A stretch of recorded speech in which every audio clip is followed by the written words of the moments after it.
Yeah, going good. Yeah.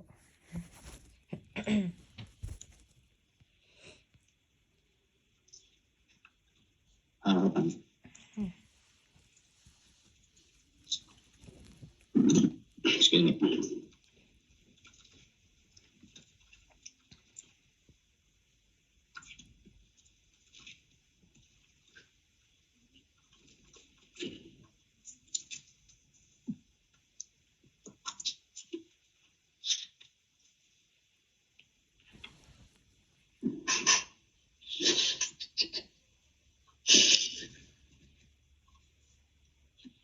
All right, just doing some other stuff.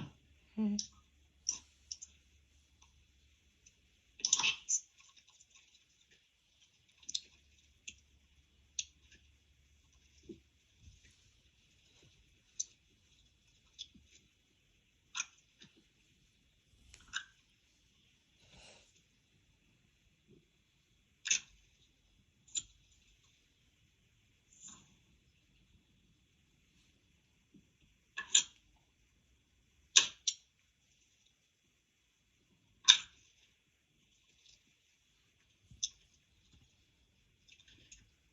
Okay, anyways. All right, so let's see. Okay, okay. Okay. Yep. So the thing is that you need to give this as a parameter. That's where you need the subprocess. So the Python script will call the AWS commands. Mm-hmm. So you can't really run this if the query is going to be a variable. Okay. Yeah, I understood. Yeah, so I need to import subprocess method to query to run this AWS to call AWS commands in the Python script. Correct. Correct. And I think the next step, once you get that working, is you need to manage the query executions. So hopefully everything runs in like less than a minute. Yeah. But if it takes more than a minute, especially if we plan on rerunning a specific QC, right? So instead of the query string, instead of an Athena call, we'll do a glue job execution, right? So it will kick off something. It'll give you an execution ID. Yeah. And that execution ID might run for like 5 hours. Okay? So we don't want the Python script to just wait for 5 hours. We want it to kick it off, wait a little bit, get the execution ID. Oh, yeah, actually, when you start it, you get an execution ID, right? Yeah. The first line itself gives execution ID. Yeah. So in this case, maybe you would in your folder create a file with this execution ID, a file name. Okay. So what I've done in the past is you give it like a file name, in this case the execution ID, and you give it dot running. Okay. Okay. So the dot running is the state. Okay. Right. And then as soon as it's running, you wait a little bit. If it doesn't stop, that's it. You're done with the Python script. The next time it loads up, it can look for all the execution IDs that are running and just check, see if they're done, right? Okay. So here, am I sharing? Okay, let me share.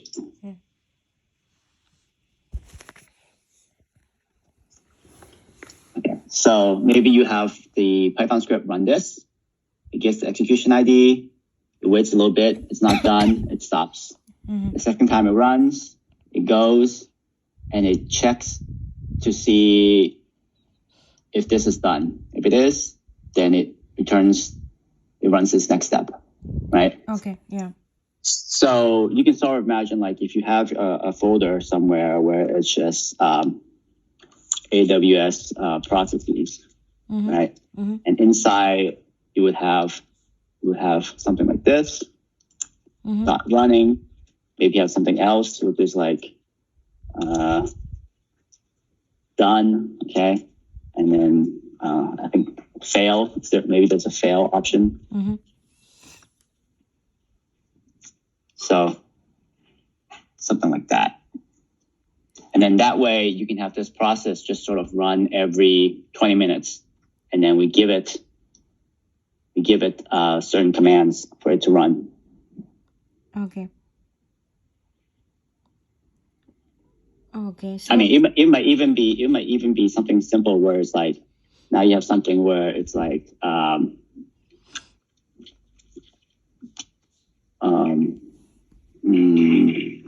something like that. Okay. And then the contents of this would be,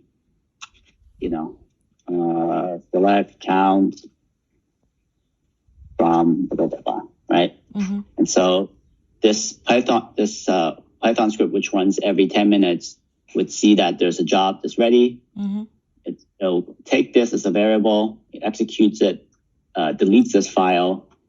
Once it gets this status, if it's still running, it keeps that as running. If it's done, it puts it as done. Something like that. Okay. Okay. Yeah, I understood. I'll have to check how I'll need to implement this. Yeah.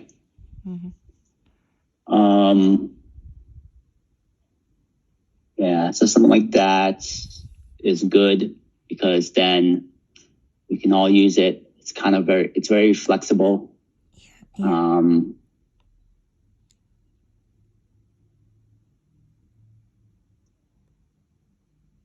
Yeah, there might be some other cases where it's not just a query. It might be like, we need to figure something out where it's like, was it rerun? I don't know. For systems, yeah, right. And then maybe there's some indication that this is not an Athena job, but maybe it's a Glue job. Okay.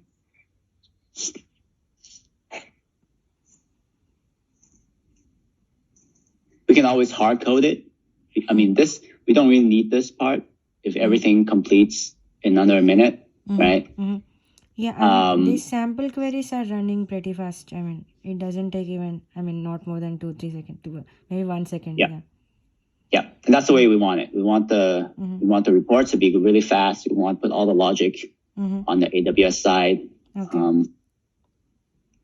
But I can definitely see where in cases where if something failed and you want to rerun, there's two ways of doing it, right? You can either go to the AWS website and then go in and select the thing again, or if it's possible to just make that the AWS command line call, then we'll just do like this. We just send them over. Yeah. Okay. But I would say this part comes a little later. If everything runs really fast, we don't need to worry about this. Yeah. For now, initially I'll work on, first run, from AWS CLI. And then, the second thing I'll do is this, I'll then work on this running done and fail things. Yeah. Okay. We might not do this because of the time constraints, but definitely need to be able to put this as a variable that we can kick off.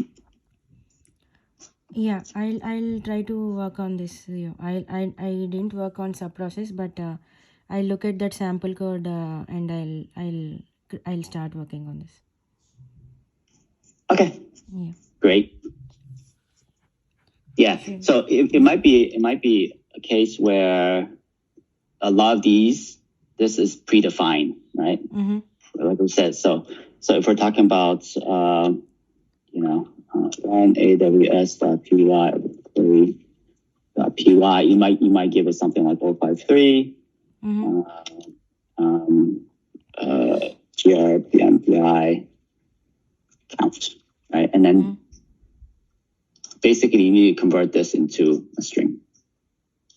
Okay. Okay. right? Boop, boop, boop. You have 3 variables, you get this query, you run it, you send the results back. Okay. Yeah. That is okay. In that we can do that. Yeah. Yeah.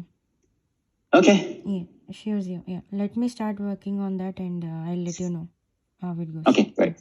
Thank you. Okay. Thanks, you. Thank you. Yeah, Yeah. talk to you later. Bye. Bye.